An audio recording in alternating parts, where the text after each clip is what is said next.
Mr. Møller, why has the United Nations Security Council failed on Syria?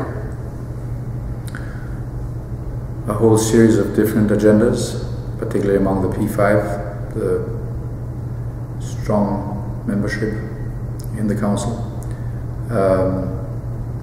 slow responses in the political class across the board to an evolving problem, other priorities happening at the same time, short-term political systems that weren't ready to take decisions that had long-term consequences. You name it, you pick it, lots of reasons. And because the Council is no longer the organ that is in sync with current geopolitical realities in its makeup and in its working methods, and needs to be reformed. How can we improve the dialogue about migrants?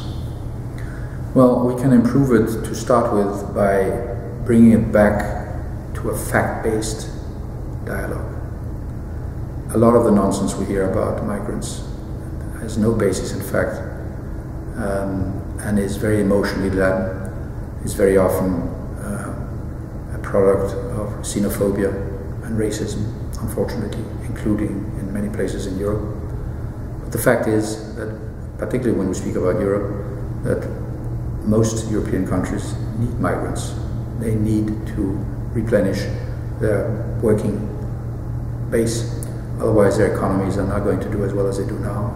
And in order to move ahead, we just need more and more people.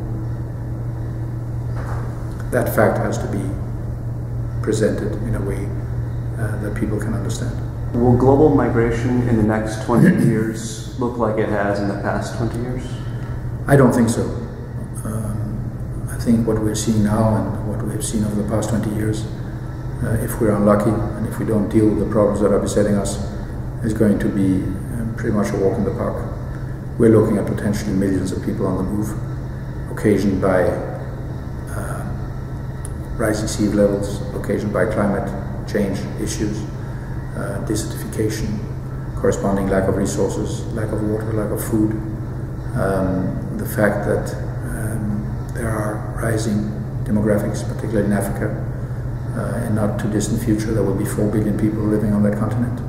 And if you put that together with the other elements I just mentioned, there is going to be a lot of pressure for people who want to move. On top of that, everybody has a cell phone on the planet today already.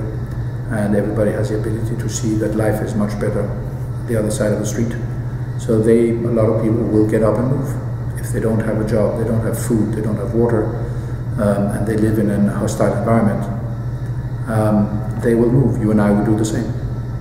So we need to tackle that and start tackling that now and put in place some laws and some structures and some political agreements, and certainly rekindle global solidarity so that we can deal with it in a coherent and collaborative way.